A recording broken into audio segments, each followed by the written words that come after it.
For this video ay pag-uusapan natin ang iba't ibang differentiation rules or yung rules for finding the derivative of functions. So in the previous video, we discussed how to find the derivative of a function using the long method. At very time consuming yung way kung paano natin kinukuha ang derivative doon.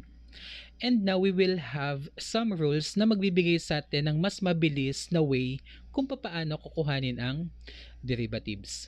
So let's start with our rule number 1. This is called the derivative of a constant. So we should always bear in our minds that the derivative of a constant is always 0. Let's have example for this rule. Find the derivative of the following. So for number 1, we have f of x is equal to 5. And since 5 is a constant, the derivative of 5 is 0. So this is the symbol of the first derivative. For letter B, y is equal to 100. Still 100 is a constant. That's why the derivative of 100 is 0. So ito naman yung symbol kapag y yung given natin. So it's y prime or the first derivative or dy over dx. And for letter C, we have f of x is equal to pi. And pi is also a constant. That's why the derivative of pi is 0. Let's have our rule number 2. So rule number 2 is the derivative of a power, or also known as the power rule. Here let y or f of x is equal to x raised to n, where n is a positive integer. Then for every real value of x, we have this. So dy over dx. So d over dx is the differentiation of x raised to n.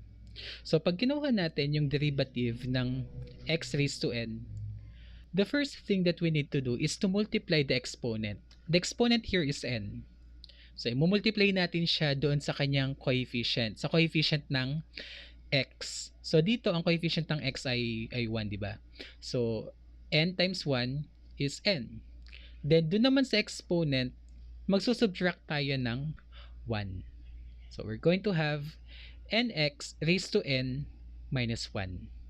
So ulit, minultiply natin yung n dun sa coefficient which is 1. Then magsusubtract tayo ng 1 from the exponent. So ipaliwanag pa natin siya sa mga examples. So let's have our examples dito sa rule number 2. Find the derivative of the following. For letter A, we have y is equal to x. So x raised to 1. Okay, kasi pag wala tayong nakikitang exponent, ang exponent niya ay 1.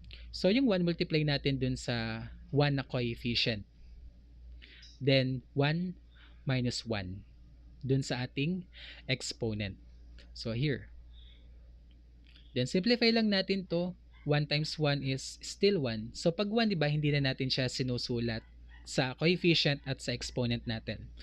Then sa exponent natin, we have 1 minus 1. And this is equivalent to x raised to 0. And since we have x raised to 0, this is equivalent to 1. For our example letter B, we have y is equal to x raised to 4. So gawin lang natin yung kagaya ng ginawa natin sa letter A. Multiply natin yung exponent dun sa coefficient. So we have 4 times 1. Then sa exponent natin, we have 4 minus 1. Okay, then simplify lang natin siya. We have 4x cubed. So 4x cubed is the derivative of x raised to 4. For our example letter C, we have f of x is equal to x raised to 10. So kagaya lang ginawa natin sa A at B, multiply natin yung exponent dun sa coefficient. So 10 times 1, 10. Then 10 minus 1 sa exponent natin. Simplify lang, we have 10x raised to 9. So this is the derivative of x raised to 10. Let's have our third rule, and that is the derivative of a constant times a function. So let c be a constant, and if the function f of x is a differentiable function at x, then so is c f of x, and in this symbol we have dy over dx is equal to the derivative of the product of c times the function f of x. If we get the derivative of this is equivalent to c. This is our constant. Then we're going to multiply this to the derivative of the function. Let's answer examples. So find dy over dx. This means that the derivative of y with respect to x. For letter A, we have y is equal to 3x raised to 6. So hawig lang siya nung rule number 2 natin. But in rule number 3, we have constant. And yung way kung paano natin kukuhanin ang derivative nito is kagaya lang nung rule number 2 natin. So multiply natin yung exponent sa kanyang coefficient. Then we're going to subtract 1 from the exponent. Doing so, we are going to have dy over dx, or the derivative of y with respect to x, is equal to 3 times 6. So 6 is the exponent of our given. Then x raised to 6 minus 1. Then the derivative is 18x raised to 5. So this is the derivative of 3x raised to 6. Letter B example. Y is equal to negative 3 halves x raised to 4. So multiply lang ulit natin yung ating exponent na 4 dun sa negative 3 halves. Then minus 1 dun sa ating 4. So negative 3 halves times 4x raised to 4 minus 1. So dito, sa part na ito, multiply lang natin siya, or pwede natin siyang i-cancel. So yung 2 tsaka yung 4, yung 2 magiging 1 na lang siya. Yung 4 ay magiging 2. So 2 times 3 is 6. So we have negative 6 as the coefficient of x. Then the exponent of x is 3. So the derivative here is negative 6x cubed. And for our example letter C, y is equal to negative 7x cubed. So multiply lang natin yung 3 times negative 7. Then 3 minus 1 sa exponent. And the derivative is negative 21x squared. This is the derivative of a constant times a function. Let's have our rule number 4. This is called the derivative of sums and differences. So let y is equal to u plus or minus v, where u is the function f of x and v is another function, let's say g of x. And they're both differentiable functions of x. Then we're going to have the symbol of, so dy over dx is equal to d over dx of u plus or minus v. So pag kinuha natin yung derivative ng sum or difference ng dalawang functions, we're going to have this. So the derivative of the first function, or u, or f of x, plus or minus the derivative of v, or the second function, or g of x. Or in other symbol, let's reduce our formula. So we have d of u plus or minus v. So if we're going to get the derivative of this, the derivative of u plus or minus the derivative of v. Let's have our examples. So find the indicated derivative. For letter A, y is equal to 3x squared plus 2x minus 1. And we're going to find here the dy over dx, or the derivative of y with respect to x. To answer this example, pagsamasamahin na natin yung natutunan natin sa rule number 1, sa rule number 2, at sa third rule natin. So, pwede natin silang pagsabay-sabayan sa isang given. We have dy. So, in our first term, we can use here the third rule. The derivative of a constant times a function. So, 2 times 3, then 2 minus 1 sa ating exponent. Then, in our second term, still we can use our third rule. So, 1 yung exponent natin dito times 2. So, we have 2 times 1. Then, in the exponent, we have 1 minus 1. And in our third term, we can use the first rule, the derivative of a constant. So, this is minus 0 na lang, because 1 is a constant.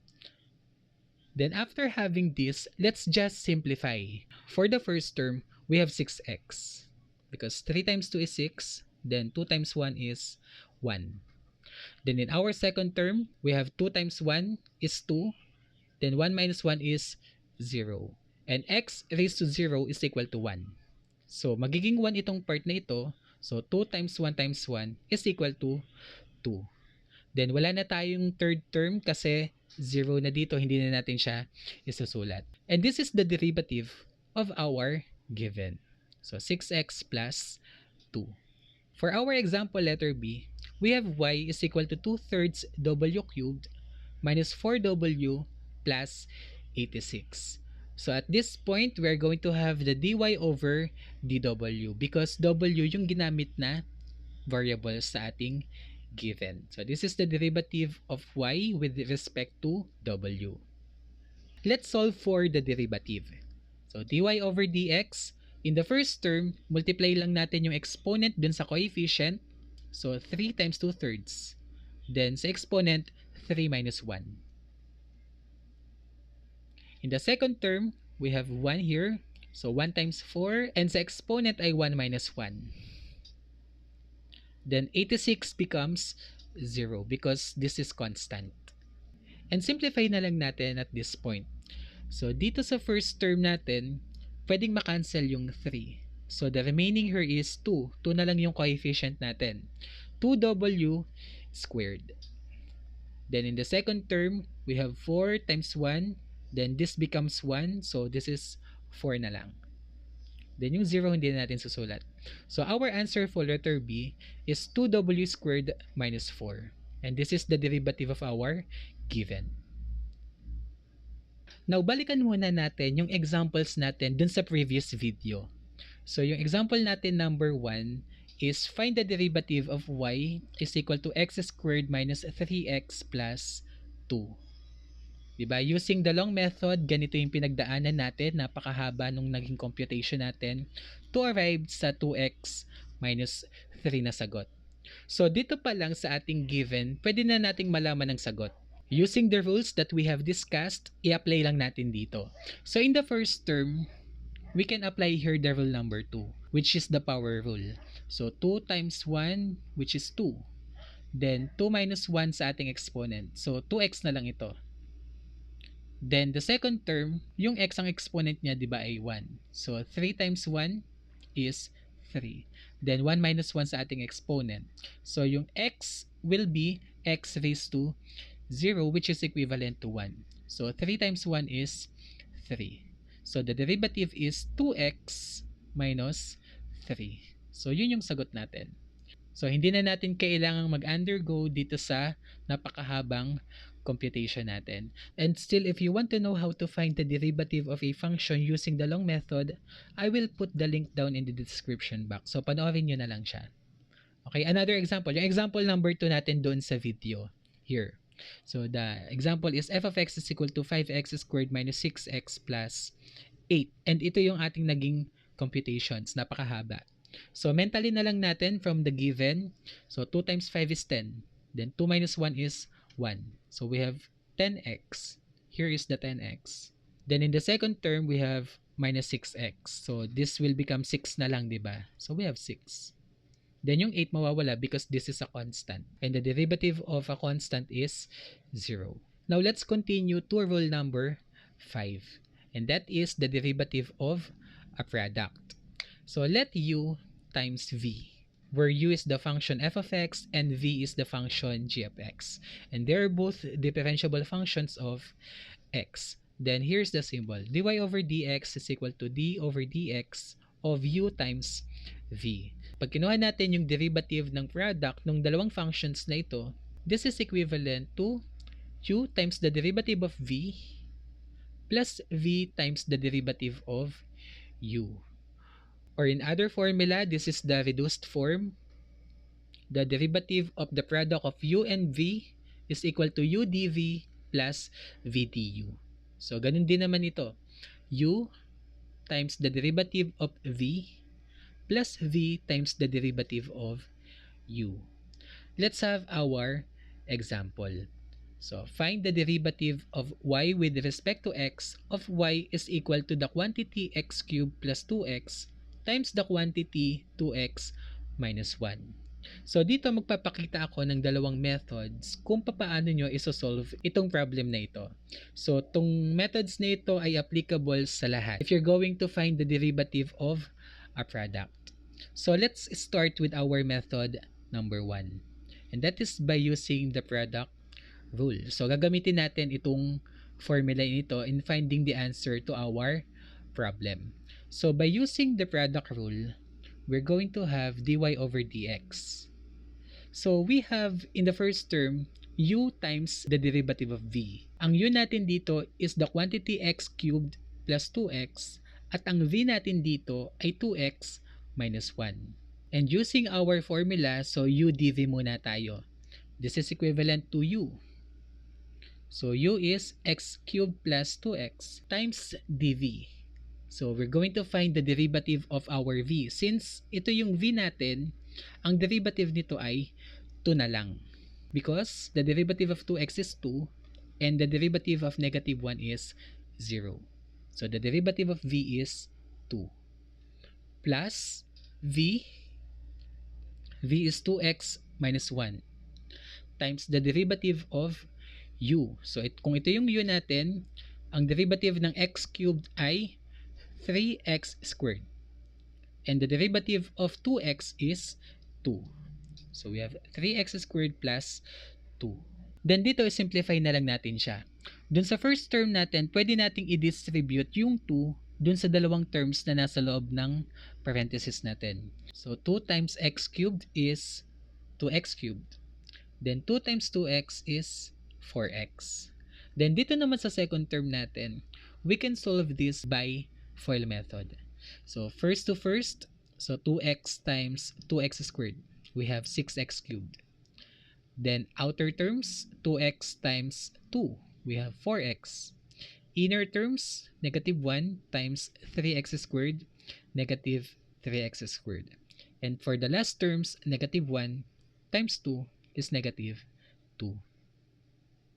Then dito, combining like terms lang tayo. At makukuha na natin yung pinakang sagot natin. But you need to arrange your answer in decreasing order. So, umpisahan natin sa pinakamalaking exponent, which is cubed.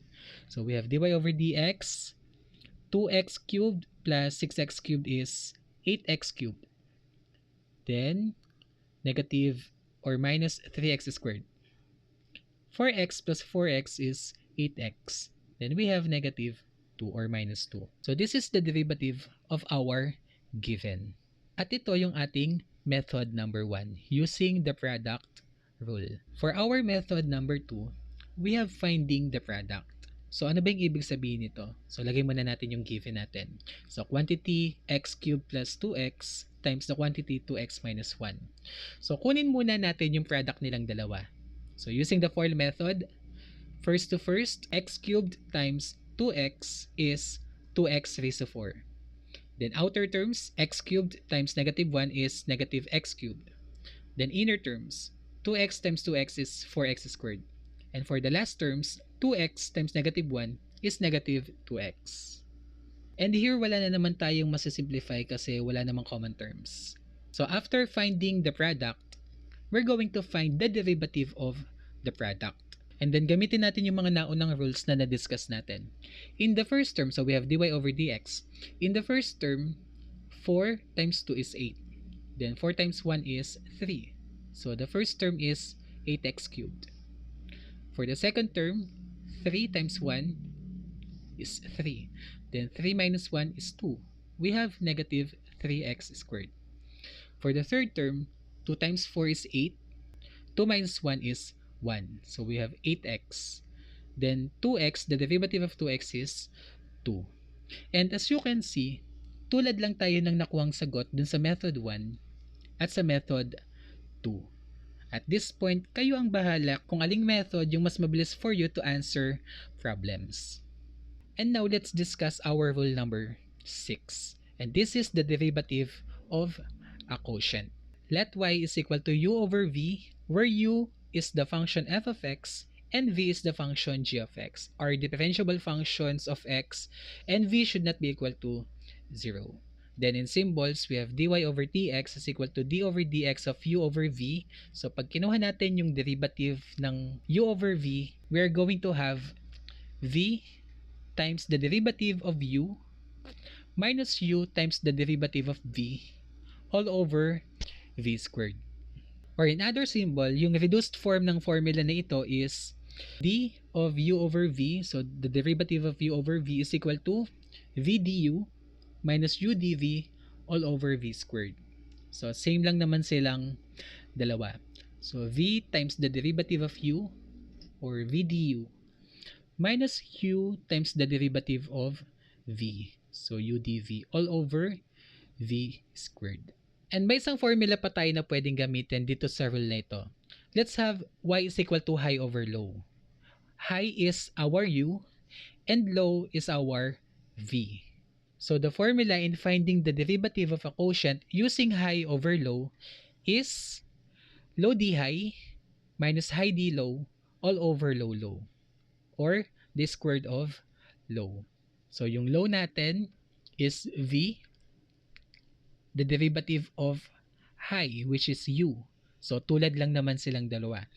Minus high, yun yung u natin, d low or the derivative of low, dv, all over low low. And kayo na ang bahalang pumili sa tatlong formulas nito kung sa tingin nyo ay mapapabilis kayo sa inyong pagko-compute ng derivative of a quotient. So tulad-tulad lang naman sila ng kalalabasan na sagot. So let's answer number 1. Find dy over dx of y is equal to x squared plus 1 all over x cubed minus 1. So lagay natin yung formula dito. Ang gagamitin kong formula is yung low d high minus high d low over low low. So the first thing is we copy low. Low is x cubed minus 1. Then derivative of high. The derivative of high, so this is 2x. Yung 1 naman ay magiging 0 because constant na lang siya. So we have 2x. So ito yung low d high natin. Minus high, ang high natin is x squared plus 1 times the derivative of low. So the derivative of low is, kunin muna natin yung derivative nitong x cubed. So magiging 3x squared to. Yung minus 1 naman is 0 na lang. So yung derivative of low natin is 3x squared. So ito yung high d low natin. All over low low. So ang low natin is x cubed minus 1. So all over the quantity x cubed minus 1 squared. And ito yung ating substitution. Now we're going to simplify first our numerator. So we have two terms in our numerator, this term and this term. So in the first term and the second term, kasi parehas naman silang binomial to monomial, ay distribution na lang. So we have dy over dx, 2x times x cubed is 2x raised to 4. Then 2x times 1 or negative 1 is negative 2x. Then for our second term, dahil minus ito, please be careful with the sign. So 3x squared times x squared is 4x raised to 4. So minus tayo dahil minus yung nandito. Then 3x squared times 1 is negative 3x squared. So minus din to kasi minus yung nandito.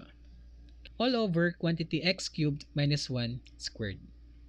Then simplify lang natin yung numerator natin because we have common terms, which are the 2x raised to 4 and negative 3x raised to 4. Then descending order na lang ulit. So dy over dx is equal to, so 2x raised to 4 minus 3x raised to 4 is negative x raised to 4. Minus 3x squared minus 2x all over x cubed minus 1 squared. And to write our final answer, we have dy over dx is equal to negative. So dito pwede tayong mag-factor out. Sa numerator, pwede nating i-factor out ang x. So we have x times x cubed. So positive na lang yung x natin dahil lumabas yung negative sign natin. Then here we have 3x. Kasi lumabas yung x natin, naging x na lang siya dito. Then plus 2. All over the quantity x cubed minus 1 squared. Since wala na naman tayong pwedeng makancel dito, this is our final answer. And for our example letter B, find dy over dx of y is equal to 3x squared plus 5 all over 2x minus 6. So ulit ito yung ating formula. Low d high minus high d low over low low. Substitution tayo. So we have dy over dx. Yung low natin is 2x minus 6. D high or derivative of high. So kunin natin yung derivative nito. This is 6x. Tapos yung 5 wala na kasi constant siya. So we have 6x. Minus high. High is 3x squared plus 5 times d low, the derivative of low, 2. All over quantity 2x minus 6 squared. So ito yung low natin. And simplify lang natin, we can distribute 6x dun sa dalawang terms and 2 dun sa dalawang terms. So we're going to have 6x times 2x is 12x squared. 6x times negative 6 is negative 36x. Then 2 times 3x squared is negative 6x squared. So negative siya or minus dahil minus yung nandito. Then 2 times 5 is 10. And we have minus 10 because minus yung nandito natin. All over quantity 2x minus 6 squared. And simplify lang natin yung numerator natin kasi may common terms tayo. 12x squared minus 6x squared is 6x. Then copy the 36x or negative 36x and 10. All over quantity 2x minus 6 squared. And since our answer should be in lowest term, pwede pa nating i-lowest term ito. So dun sa numerator natin, pwede tayo maglabas ng 2. Yun yung common factors nila, yung 6, 36 at 10. And dito sa baba, pwede din tayo maglabas, which is 2. But please be mindful that galing siya dun sa loob ng parenthesis na may squared. So kung ano man dapat yung number na lalabas mula dun sa parenthesis natin, kailangan maapektuhan siya ng kanyang exponent. So ano ba yung ibig sabihin ko dito? Let's write it here. So dy over dx, so we have 2 times 3x squared. So yun yung factors niya, 2 and 3, yung 6. Minus 18x, because 2 times 18 is 36.